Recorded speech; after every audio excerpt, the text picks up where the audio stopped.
السلام عليكم ورحمة الله وبركاته. وسائل الإعلام الغربية مقلوبة اليومين دول على البابا فرانسيس، بابا الفاتيكان ورأس الكنيسة الكاثوليكية. من يومين وهو بيتمشى في مراسم القداس الأخير في آخر يوم في السنة، يوم 31 ديسمبر 2019، وبيسلم على الناس، فواحدة مسيحية واقفة في الصف ومتشوقة جدا للسلام عليه. طبيعي، لأنه أكبر رأس في الكنيسة، فطبيعي إن هي تكون متشوقة لمصافحته والسلام عليه. راح هو ماشي وسايبها، فشدت إيده شدة خفيفة، فبكل عبوس راح ضاربها على إيديها وشد إيده ومشي وسابها، ووجهه عليه غضب الله.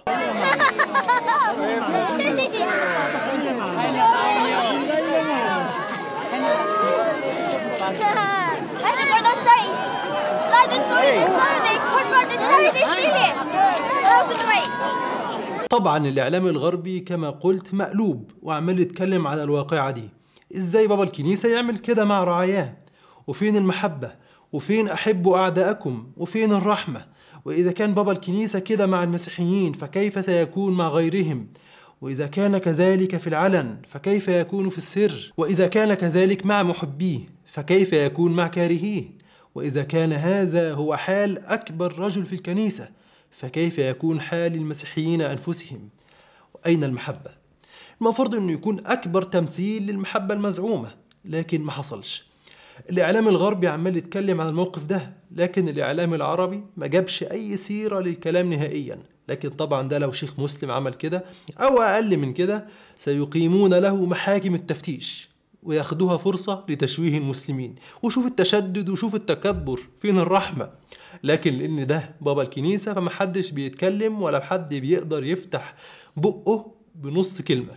مش هطول في الكلام عن تخاذل الإعلام العربي ونفاقه، لكن هذا الموقف لابد أن يذكرنا بما حدث مع رسول الله صلى الله عليه وسلم. في صحيح البخاري يحكي لنا أنس بن مالك رضي الله عنه قصة جميلة، فبيقول: كنت أمشي مع رسول الله صلى الله عليه وسلم وعليه برد نجراني غليظ الحاشية، يلبس ثوب مخطط طرفه غليظ، فأدركه أعرابي فجبذه بردائي جبذة شديدة، حتى نظرت إلى صفحة عاتق رسول الله صلى الله عليه وسلم قد أثرت بها حاشية البرد من شدة جبذته. يعني جاء رجل أعرابي وشد النبي صلى الله عليه وسلم من ملابسه بطريقة شديدة، ومن شدة الجذبة عملت علامة وعلمت في كتف الرسول صلى الله عليه وسلم، ثم قال: يا محمد أعطيني من مال الله الذي عندك. فالتفت إليه رسول الله صلى الله عليه وسلم ثم ضحك، ثم أمر له بعطاء. طبعا ما فيش وجه مقارنة أصلا، لكن الشيء بالشيء يذكر. واحدة شدت إيد البابا شدة خفيفة فضربها على إيديها ومشي وسابها، وواحد شد النبي شدة شديدة وعلمت في كتفه، فصبر النبي صلى الله عليه وسلم وضحك معاه وأمر بإكرامه. ما فيش وجه مقارنة. وهذا الموقف ذكرني بموقف البابا شنودة بابا الكنيسة السابق، والمفروض أنه يكون تمثيل للمحبة المزعومة. لما واحد وقف في الكنيسة عشان يشتكي له من قسط شتم وضربه، فبدل من ان البابا شنودة يسمعه ويحل مشكلته او يطيب خاطره او يقول له نتكلم بعد الدرس، راح موبخه وامر باخراجه من الكنيسة. تعالوا نشوف الفيديو ونرجع نكمل.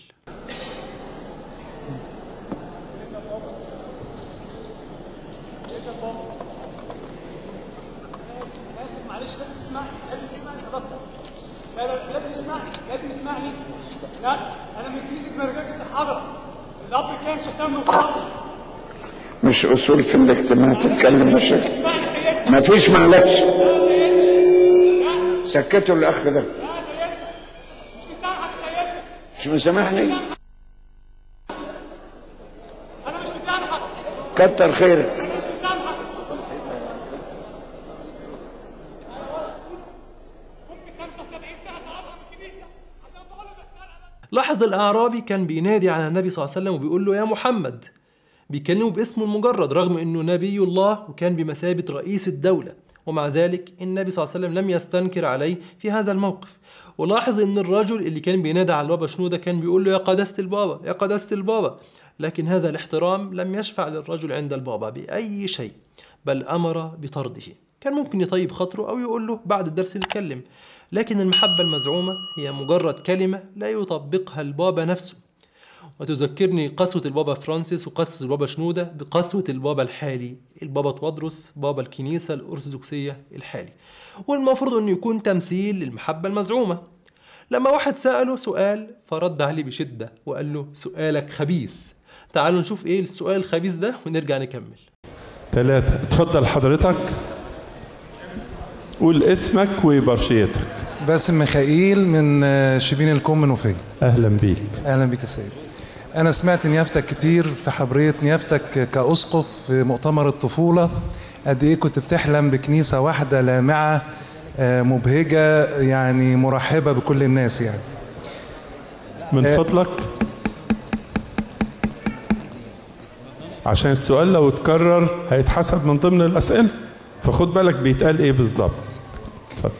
وانا بس في نقطة ضبابية عندي من ناحية الوحدة، من ناحية بدايتها وعلامات الطريق ونهاية الطريق، والآية اللي بتقول لا تقبلونهم في بيوتكم ولا تقولوا لهم سلام. وهل ينفع ان احنا نقدر نستقبل ناس نعتبرهم احنا هراطقة ان هم يوعظوا في كنايسنا ولا ايه يا سيدنا؟ يعني لا يستأمن حد غير سيدنا البابا انه يوضح لنا فكرنا في النقطة دي. شكرا سيد. ايوه، يعني انت هتقبل واحد هرطوق يعلم في كنيستك؟ لا مش عامل. هل يعلم في حدد لي السؤال لو سمحت. لا يعني ما معنى الآية اللي بتقول لا تقبلونهم في بيوتكم ولا تقولوا لهم سلام؟ الانسان الهرطوقي لا تقبله في بيتك بس، والكنيسة هي بيتي. ايوه. فلو جه مثلا واحد بروستانتي او واحد غير لا يؤمن بعقيدتي، أيوة. ويقف يقول ويوعظ في الكنيسة، هل نقبله؟ لا طبعا. في طريق الوحدة. سؤالك سامحني سؤال خبيث.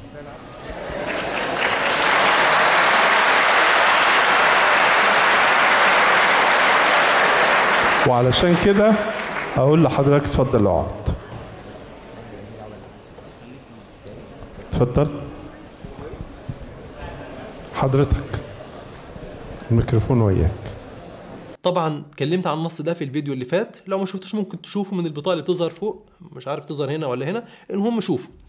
رجل بيسأل سؤال عادي جدا وبيستفسر عن نص من الانجيل، لكن البابا رد عليه بطريقه قاسيه وختم اجابته بجمله سؤالك خبيث. وعندنا مواقف كتيرة غيرها، زي مثلا الأنبا أبيفانيوس المقاري، وهو واحد من علماء الكنيسة الكبار، اتقتل في الدير من فترة قريبة. لكن مش موضوعنا حاليا، لأن أنا بتكلم فقط عن رؤوس الكنيسة اللي المفروض إن هم أعلى رتبة في الكنيسة، والمفروض إن هم يكونوا أوضح تمثيل للمحبة اللي بيتكلموا عنها. لكن كما قلت المحبة المسيحية هي مجرد كلمة يرددونها ولا ينفذها رؤوس الكنيسة أنفسهم، مجرد كلام نظري ليس له تطبيق على أرض الواقع.